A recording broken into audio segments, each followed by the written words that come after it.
Hello बच्चों, चलिए प्रश्न पढ़ते हैं। प्रश्न दिया है कि निम्नलिखित यौगिकों के रेखांकित तत्वों की ऑक्सीकरण संख्या ज्ञात कीजिए तथा इन परिणामों को आप कैसे प्राप्त करेंगे। तो सबसे पहले बात करें अगर इस प्रश्न में मुख्य अवधारणा की, तो देखो क्या होगी। मुख्य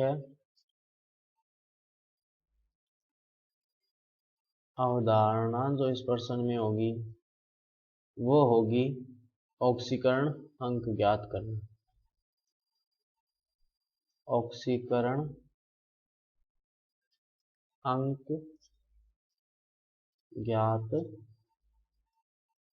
करना। तो पहला क्या है, KI3। अगर अपने इसको सामान्यतः तोड़ें तो ये इस हिसाब से इसमें टूटना चाहिए भी K+3 और I-1, जो कि गलत है, क्योंकि पोटेशियम को अपने को पता है कि पोटेशियम एक ही इलेक्ट्रॉन दान कर सकता है। इसके बाद में वो आर्गन का इलेक्ट्रॉनिक विन्यास प्राप्त कर लेता है और उससे आगे इलेक्ट्रॉन त्याग नहीं करता। तो इसका मतलब KI3 का जो सही वियोजन होगा वो क्या होगा, K+ और I3-1। तो यहाँ पर I3 की जो ऑक्सीकरण अवस्था होगी वो क्या आएगी, -1। इस हिसाब से अगर अपने बात करें तो आयोडीन की तो ऑक्सीकरण अवस्था क्या आनी चाहिए, -1/3, जो कि संभव नहीं है। अब ऐसा क्यों नहीं है, क्योंकि I3 की जो संरचना होती है वो इस तरह से होती है। कुछ I3 जो होता है इस तरह से संरचना बनाता है। देखो, आयोडीन से एक आयोडीन जुड़ा होगा और ये वाला कोई एक आयोडीन जो है वो इस आयोडीन के साथ इस तरह से बंध बना रहा होगा, और ये आयोडीन जो है वो इस आयोडीन के साथ इस तरह से बंध बना रहा होगा। इस पूरे के प्रावेश क्या होगा, -1। तो ऐसी संरचना होती है। तो इसीलिए यहाँ पर I3 की जो ऑक्सीकरण अवस्था निकाली जाएगी वो कितनी आएगी, -1 ऑक्सीकरण अवस्था। उसके बाद में H2S2S4O6 की बात करते हैं अपने, तो देखो कैसे होगा। तो सबसे पहले अपने इसकी संरचना पता होनी चाहिए कि H2S4O6 की संरचना क्या होती है। देखो संरचना क्या होती है इसकी इसमें जो 4 सल्फर होते हैं वो ऐसे सीरीज में लगे होते हैं, 1 2 3 4। और जो टर्मिनल वाले सल्फर होते हैं उसके ऊपर जो है वो ऑक्सीजन जुड़े होते हैं कुछ इस तरह से, ऐसे, ये और ये। तो बीच वाला सल्फर अगर अपने दोनों देखें तो बीच वाले जो दो सल्फर है उनकी तो ऑक्सीकरण अवस्था देखो 0 होगी, क्योंकि बंद ये सहसंयोजक हो गया पूरी तरह से। इसकी तो ऑक्सीकरण अवस्था क्या हो गई, 0। अब बात करते हैं अपने ये जो टर्मिनल वाले ऑक्सीकरण जो सल्फर है इनकी। देखो यहाँ पर भी ऑक्सीजन आएगा एक, ये वाला ऑक्सीजन आएगा यहाँ पे। अब बात करते हैं अपने टर्मिनल वाले ऑक्सीजन, जैसे मान लो इसकी बात कर रहे हैं अपने। तो यहाँ पर देखो सल्फर के साथ 2 ऑक्सीजन जुड़े हैं सीधे द्विबंध से, तो 2 × -2 प्लस क्या जुड़ा हुआ है, एक OH, प्लस क्या आ जाएगा, -1 बराबर में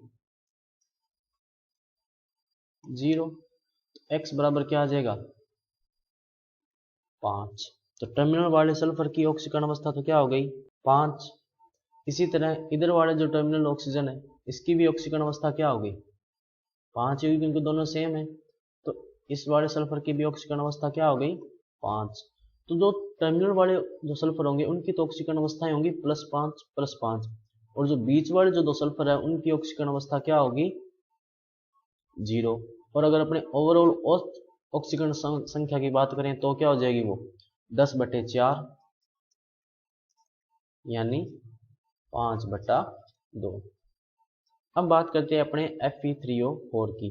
Fe3O4 ये जो लवण है ये 2 लवणों से मिलकर बना होता है। देखो कैसे, एक तो होता है इसमें FeO और एक होता है Fe2O3, 2 लवणों से मिलकर बना होता है।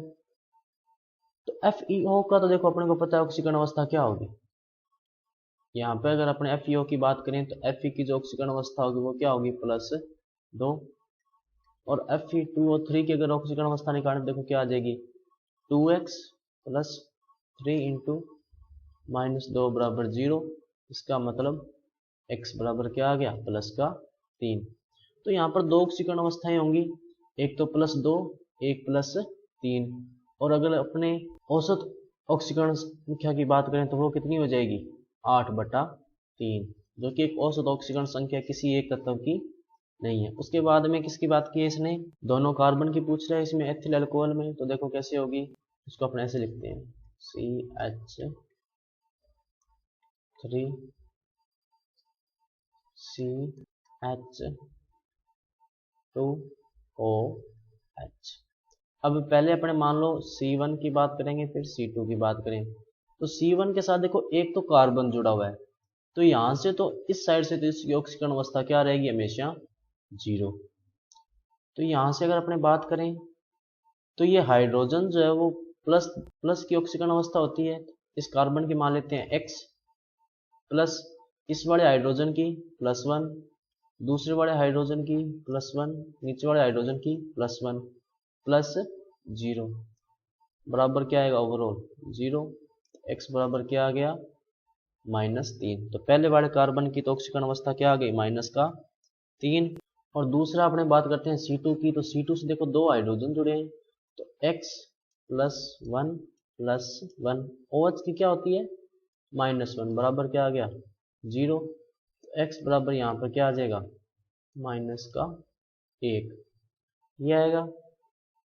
अब देखो एक कार्बन की ऑक्सीकरण अवस्था तो क्या आ गई, -3, एक की क्या आ गई, -1, क्योंकि ये वाला जो बंध है ये ऑक्सीकरण अवस्था में बिल्कुल भी इसका योगदान नहीं होगा।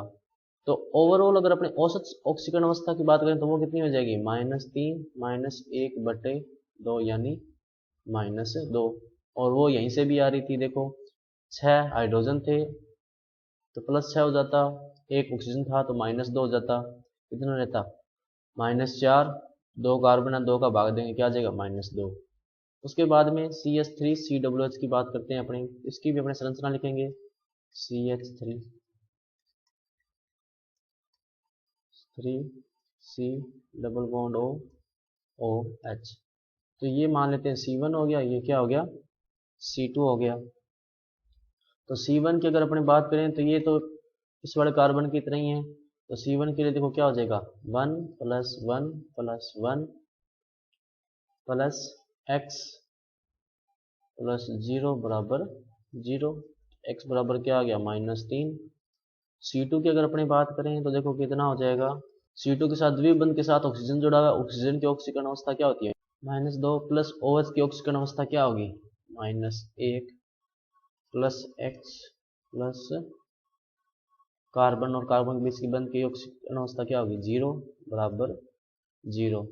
तो -3 + X बराबर 0, इसका मतलब X बराबर कितना आ गया, 3। तो C2 कार्बन के लिए ऑक्सीकरण अवस्था क्या आ गई, 3, और C1 के लिए -3। और ये वैसे भी हो रहा था, देखो 4 हाइड्रोजन है तो +4, 2 ऑक्सीजन है तो -4 बराबर 0। 0/0 क्या, 0/2 क्या जाता, 0। तो यही औसत ऑक्सीकरण अवस्था है। तो बच्चों ये था आपका उत्तर। मैं आशा करता हूँ आपको समझ में आया होगा। धन्यवाद।